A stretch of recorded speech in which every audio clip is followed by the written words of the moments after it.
ಪ್ರಧಾನಿ ನರೇಂದ್ರ ಮೋದಿ ಅವರು ಇತ್ತೀಚೆಗಷ್ಟೇ ಲಕ್ಷದ್ವೀಪಕ್ಕೆ ಭೇಟಿ ಕೊಟ್ಟರು. ಒಂದಷ್ಟು ಫೋಟೋಗಳನ್ನು ಸಾಮಾಜಿಕ ಜಾಲತಾಣದಲ್ಲಿ ಹಂಚಿಕೊಂಡರು. ಈ ಬೆನ್ನಲ್ಲೇ ಲಕ್ಷದ್ವೀಪ ಕುರಿತು ಗೂಗಲ್ ಸರ್ಚ್ನಲ್ಲಿ ಭಾರೀ ಏರಿಕೆ ಕಾಣ್ತು. ಈ ಬೆನ್ನಲ್ಲೇ ಮಾಲ್ಡೀವ್ಸ್ ಸಚಿವರು ತಲೆಗೊಂದು ಹೇಳಿಕೆಯನ್ನ ಕೊಡ್ತಾ ಮೋದಿಯನ್ನ ಅಪಹಾಸ್ಯ ಮಾಡೋಕೆ ಆರಂಭಿಸಿದ್ರು. ಮಾಲ್ಡೀವ್ಸ್ ಅನ್ನ ಗುರಿಯಾಗಿಸಿಕೊಂಡು ಭಾರತ ಲಕ್ಷದ್ವೀಪವನ್ನು ಪ್ರವಾಸಿ ತಾಣವಾಗಿಸ್ತಾ ಇದೆ. ಆದರೆ ತನ್ನ ಬೀಚ್ ಪ್ರವಾಸೋದ್ಯಮ ಸಂಬಂಧ ಭಾರತವು ಮಾಲ್ಡೀವ್ಸ್ನೊಂದಿಗೆ ಸ್ಪರ್ಧಿಸಲು ಸರಿಸಾಟಿ ಇಲ್ಲ ಅಂತ ಹೇಳಿತು. ಸಚಿವೆ ಮರಿಯಮ್ಮ ಶಿಯೂನಾ ಅವರಂತೂ ಮೋದಿಯನ್ನ ಜೋಕರ್, ಇಸ್ರೇಲ್ನ ಕೈಗೊಂಬೆ ಅಂತೆಲ್ಲ ಅವಹೇಳನ ಮಾಡಿ ಟ್ವೀಟ್ ಮಾಡಿದ್ರು. ನಂತರ ಡಿಲೀಟ್ ಸಹ ಮಾಡಿದ್ದಾರೆ. ವಿವಾದ ದೊಡ್ಡದಾಗ್ತಿದ್ದ ಹಾಗೆ ಚೀನಾ ಪರ ಇರುವ ಮಾಲ್ಡೀವ್ಸ್ ಅಧ್ಯಕ್ಷ ಮೊಹಮ್ಮದ್ ಮುಯಿಜು ನೇತೃತ್ವದ ಸರ್ಕಾರ ಅಂತರವನ್ನು ಕಾಯ್ದುಕೊಳ್ತು. ಸಚಿವರದ್ದು ವೈಯಕ್ತಿಕ ಹೇಳಿಕೆಯ ಹೊರತು ಸರ್ಕಾರದ ಅಧಿಕೃತ ಹೇಳಿಕೆಯಲ್ಲ ಅಂತ ಸ್ಪಷ್ಟನೆ ಕೊಡ್ತು. ಕರ್ನಾಟಕದವರ ರೋಗ ಅಲ್ಲೂ ಬಂದಾಗ ಕಾಣಿಸ್ತಾ ಇದೆ. ಇನ್ನು ಆದರೆ ಸಚಿವರ ಹೇಳಿಕೆಗೆ ಭಾರತ ರಾಜತಾಂತ್ರಿಕವಾಗಿ ತೀವ್ರವಾಗಿ ಖಂಡಿಸಿತು. ನಾಯಕರು ಸಚಿವರ ಹೇಳಿಕೆಯನ್ನ ಮಾಜಿ ಅಧ್ಯಕ್ಷ ಮೊಹಮ್ಮದ್ ನಶೀದ್ ಖಂಡಿಸಿದ್ರು. ಮಾಲ್ಡೀವ್ಸ್ ಭದ್ರತೆ ಪ್ರಗತಿಯಲ್ಲಿ ಭಾರತವು ಹಿಂದಿನ ಕಾಲದಿಂದಲೂ ಮಿತ್ರ ಅಂದಿದ್ದಾರೆ. ಕೊನೆಗೆ ಎಚ್ಚೆತ್ತ ಮಯಿಝು ಸರ್ಕಾರ ವಿವಾದಿತ ಹೇಳಿಕೆಯನ್ನ ಕೊಟ್ಟಂತಹ ಸಚಿವರುಗಳನ್ನು ಅಮಾನತು ಮಾಡಿದ್ದಾರೆ.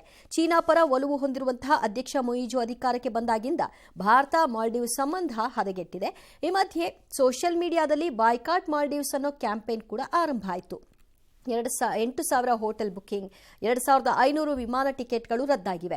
ಸೆಲೆಬ್ರಿಟಿಗಳಾದ ಸಚಿನ್, ಅಕ್ಷಯ್ ಕುಮಾರ್, ಸಲ್ಮಾನ್ ಖಾನ್, ಜಾನ್ ಅಬ್ರಹಾಂ, ವೆಂಕಟೇಶ್ ಪ್ರಸಾದ್, ಸುರೇಶ್ ರೈನಾ, ಕಂಗನಾ ರನೌತ್ ದೇಶದ ದ್ವೀಪಗಳಿಗೆ ಹೆಚ್ಚಿನ ಸಂಖ್ಯೆಯಲ್ಲಿ ಭೇಟಿ ಕೊಡಿ ಅಂತ ಜನತೆಗೆ ಕರೆ ಕೊಟ್ಟರು. ಅವ್ರು ಕೆಣಕಿರಬಹುದು, ಅಷ್ಟೇ ಬುದ್ಧಿವಂತಿಕೆಯಿಂದ ನಮ್ಮ ಭಾರತೀಯರು ಈಗ ಉತ್ತರವನ್ನು ಕೊಡೋ ಕೆಲಸವನ್ನು ಆರಂಭ ಮಾಡಿದ್ದಾರೆ. ಇನ್ನು ಮುಂದುವರಿಸಿಕೊಂಡು ಹೋದರೆ ಸಾಕಷ್ಟೇ. ಸಿದ್ದರಾಮಯ್ಯ, ಡಿಕೆ ಶಿವಕುಮಾರ್ರಿಂದಲೇ ರಾಜ್ಯದಲ್ಲಿ ಕಾಂಗ್ರೆಸ್ ಅಂತ್ಯ ಕಾಣುತ್ತೆ ಎಂಬ ದೇವೇಗೌಡರ ಹೇಳಿಕೆಗೆ ಸಿಎಂ ಸಿದ್ದರಾಮಯ್ಯ ತಿರುಗೇಟು ಕೊಟ್ಟಿದ್ದಾರೆ. ಹಿರಿಯರು ಆಶೀರ್ವಾದ ಮಾಡಬೇಕೇ ಹೊರತು ಶಾಪ ಕೊಡಬಾರದು ಅಂತ ನಯವಾಗಿ ತಿವಿದ್ರು. ಇದಕ್ಕೆ ಜೆಡಿಎಸ್ ಟ್ವೀಟ್ ಮೂಲಕ ತಿರುಗೇಟು ಕೊಟ್ಟಿದೆ. ಮಾಜಿ ಪ್ರಧಾನಿಗಳು ಹೇಳಿದ್ರಲ್ಲಿ ಲವಲೇಶವೂ ಉತ್ಪ್ರೇಕ್ಷೆ ಇಲ್ಲ. ಸಿದ್ದರಾಮಯ್ಯ, ಡಿಕೆಶಿ ಅವರ ರಾಜಕೀಯ ಅಂತ್ಯಕಾಲ ಆನಂದವಾಗಿರಲಿ. ಕರ್ನಾಟಕದ ಸೊಕ್ಕಿನ ಮನುಷ್ಯ ಸಿದ್ದರಾಮಯ್ಯನವರೇ ಅಂತ ಕುಟುಕಿದೆ. ಕುಮಾರಸ್ವಾಮಿ ಮಾತನಾಡಿ, ದೇವೇಗೌಡರು ಅವರ ಶತ್ರುಗಳಿಗೂ ಶಾಪ ಹಾಕಿಲ್ಲ. ಜೆಡಿಎಸ್ ಮುಗಿಸಬೇಕು ಅನ್ನೋದೇ ಆ ಇಬ್ಬರು ನಾಯಕರ ಅಜೆಂಡಾ. ನಮ್ಮ ಶಾಸಕರಿಗೆ ಎಷ್ಟು ಕೋಟಿ ಬೇಕೋ ಅಷ್ಟು ಕೊಡ್ತೀವಿ, ಪಕ್ಷಕ್ಕೆ ಬಂದುಬಿಡಿ ಅಂತ ಕೇಳ್ತಿದ್ದಾರೆ ಅಂತ ಆರೋಪಿಸಿದ್ರು. ಡಿಕೆಶಿ ಪ್ರತಿಕ್ರಿಯೆ ಕೊಟ್ಟಿದ್ದು, ನಮ್ಮ ಪಕ್ಷಕ್ಕೆ 138 ವರ್ಷದ ಇತಿಹಾಸ ಇದೆ. ದೇವೇಗೌಡರ ಹೇಳಿಕೆಯೇ ನಮಗೆ ಸ್ಫೂರ್ತಿ. ಪದೇ ಪದೇ ನಮ್ಮನ್ನ ನೆನಪಿಸಿಕೊಳ್ಬೇಕು ಅಂದಿದ್ದಾರೆ. ಈ ಮಧ್ಯೆ ಡಿಕೆಶಿಯನ್ನ ಮುಗಿಸಲು ಕಾಂಗ್ರೆಸ್ನಲ್ಲಿ 3 ಡಿಸಿಎಂ ಹುದ್ದೆ ಸೃಷ್ಟಿಗೆ ಹುನ್ನಾರ ನಡೀತಾ ಇದೆ ಅಂತ ಬಿಜೆಪಿಯ ರಾಜ್ಯಾಧ್ಯಕ್ಷ ವಿಜಯೇಂದ್ರ ಟಾಂಗ್ ಕೊಟ್ಟಿದ್ದಾರೆ.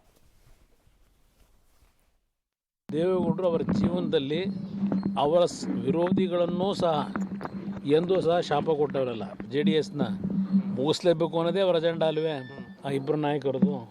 ಈಗಲೂ ಸಹ ಅವ್ರಿವ್ರ ಮನೆ ಬಾಗಿಲನ್ಯಾಗ ತಡ್ತಾರೆ. ಪಾಪ ಯಾವುದೋ ಕಾನ್ಸ್ಟಿಟ್ಯೂನ್ಸಿಗೆ ಕೆಲಸಕ್ಕೆ ಹೋದ್ರು, ನಿಮಗೆ ಕೆಲಸ ಮಾಡಬೇಕು ಅಂದರೆ ಬಂದುಬಿಟ್ಟು JDS ಬಿಟ್ಟು ಕಾಂಗ್ರೆಸ್ಗೆ ಪಕ್ಷಕ್ಕೆ ಬರೋದ್ರೆ ಎಷ್ಟು ಕೋಟಿ ಬೇಕು ಹೇಳಿ. ಇದನ್ನೆಲ್ಲ ಪ್ರತಿನಿತ್ಯ ಚರ್ಚೆ ಮಾಡ್ತಾ ಇದ್ದೀರಲ್ಲ, ಯಾವ ಕಾರಣಕ್ಕೆ ಮಾಡ್ತಾ ಇದ್ದೀರಿ? ವಿರೋಧ ಪಕ್ಷ ಉಳಿಸ್ಲಿಕ್ಕೆ ಮಾಡ್ತಾ ಇದ್ದೀರಾ?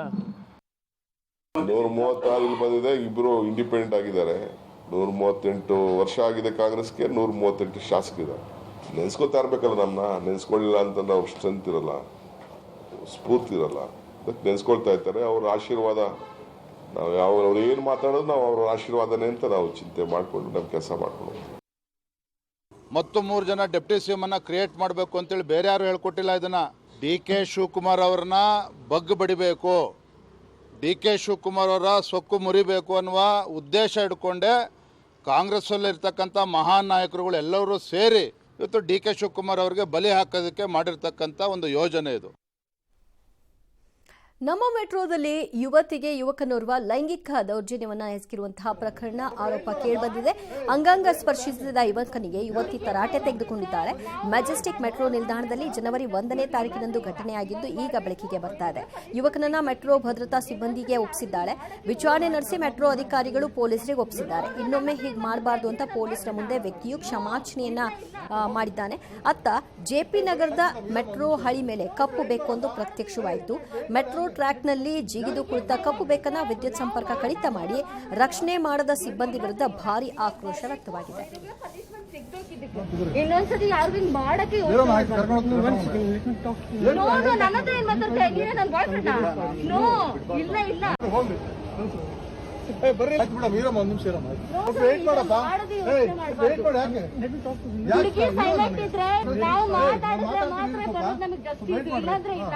ಇವಾಗ ಬರ್ಬೇಕು, ನಿನಗೆ ಪನಿಷ್ಮೆಂಟ್ ಸಿಗ್ಬೇಕು. ಇದಕ್ಕೆ ಇನ್ನೊಂದ್ಸತಿ ಯಾರು ಹಿಂಗ್ ಮಾಡಕ್ಕೆ ಯೋಚನೆ. Welcome back.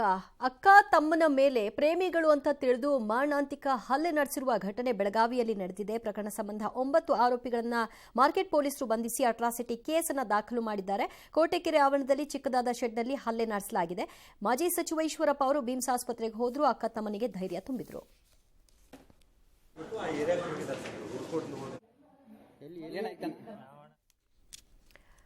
ವಿಜಯಪುರದ ಪ್ರಸಿದ್ಧ ಸಿದ್ದೇಶ್ವರ ಜಾತ್ರೆಯಲ್ಲಿ ಧರ್ಮ ದಂಗಲ್ ಆರಂಭಗೊಂಡಿದೆ. ಹಿಂದೂಗಳಿಗೆ ಮಾತ್ರ ವ್ಯಾಪಾರಕ್ಕೆ ಅವಕಾಶ ಮಾಡಿಕೊಡಬೇಕು ಅಂತ ಹಿಂದೂ ಸಂಘಟನೆಗಳು, ಶಾಸಕರು ಎಲ್ಲ ಮನವಿ ಮಾಡಿದ್ದಾರೆ. ಸಿದ್ದೇಶ್ವರ ದೇವಸ್ಥಾನದ ಎದುರು ಬ್ಯಾನರ್ಗಳನ್ನು ಕೂಡ ಹಾಕಿದ್ರು. ಆದರೆ ಸಿಬ್ಬಂದಿಗಳು ಅದನ್ನು ತೆರವು ಮಾಡಲಿಕ್ಕೆ ಹೋದಾಗ ಒಂದಷ್ಟು ಬಿಗುವಿನ ವಾತಾವರಣ ನಿರ್ಮಾಣ ಆಗಿತ್ತು.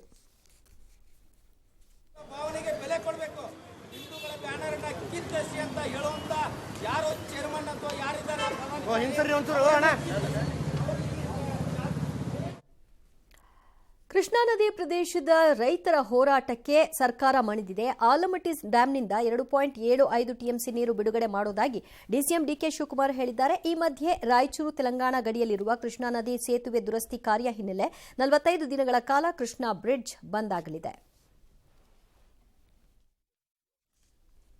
ವೈದ್ಯಕೀಯ ಶಿಕ್ಷಣ ಸಚಿವ ಡಾಕ್ಟರ್ ಶರಣಪ್ರಕಾಶ್ ಪಾಟೀಲ್ ಅವರ ತವರಿನ ಆಸ್ಪತ್ರೆಯಲ್ಲಿ ಯಾವ ಕರ್ಮಕಾಂಡ ನೋಡಿ. ಒಂದೇ ಬೆಡ್ನಲ್ಲಿ ಇಬ್ಬರಿಬ್ಬರು ಮಕ್ಕಳು, ಅದು ಬೇರೆ ಬೇರೆ ರೋಗಿಗಳು ಮಲಗಿಸಿದ್ದಾರೆ. ಪಬ್ಲಿಕ್ ಟಿವಿ ವರದಿ ಪ್ರಸಾರ ಮಾಡಿತು.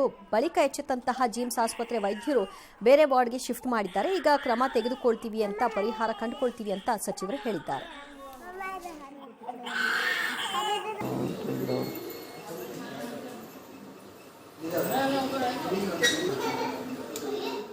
ಎಲ್ಲಾ ಕಡೆಯಿಂದ ಪೇಷಂಟ್ಸ್ ಗವರ್ಮೆಂಟ್ ಹಾಸ್ಪಿಟಲ್ಗೆ ಬರ್ತಿದೆ. ಹಾಗಾಗಿ ಇಲ್ಲಿ ಒಳ್ಳೆ ವ್ಯವಸ್ಥೆ ಮಾಡೋದಕ್ಕೆ ನಾವು ಈಗಾಗಲೇ ಹಿಂದೆ ಹೊಸ ಬಿಲ್ಡಿಂಗ್ ಇದು ಕಟ್ಟಿದ್ ನಾವು AICU NICU ಸಪರೇಟ್ ಆಗಿ ಮಾಡಿದ್ವಿ. ಅದು ಫುಲ್ ಆಗಿದೆ. ಹಾಗಾಗಿ ಈ ಸಾರಿ ಬಜೆಟ್ ಅಲ್ಲಿ ನಮ್ಮ ಸರ್ಕಾರ ಇನ್ನೊಂದು ಹೊಸ ತಾಯಿ ಮಗು ಆಸ್ಪತ್ರೆ 300 ಬೆಡ್ ಈಗಾಗಲೇ ಘೋಷಣೆ ಮಾಡಿದೀವಿ. ನಾವು ಸಿದ್ಧತೆ ಮಾಡ್ತಾ ಇದೀವಿ. ಅದಕ್ಕೆ ಇನ್ನೊಂದು ಆಸ್ಪತ್ರೆ ಕಟ್ತಾ ಇದೀವಿ, ಅದು ಮದರ್ ಅಂಡ್ ಚೈಲ್ಡ್ ಹಾಸ್ಪಿಟಲ್. ಯಾಕಂದ್ರೆ ಇಲ್ಲಿ ಫುಲ್ ಆಗ್ತಾ ಇದೆ ಅಂತಾನೆ ಮಾಡ್ತಾ ಇದೀವಿ.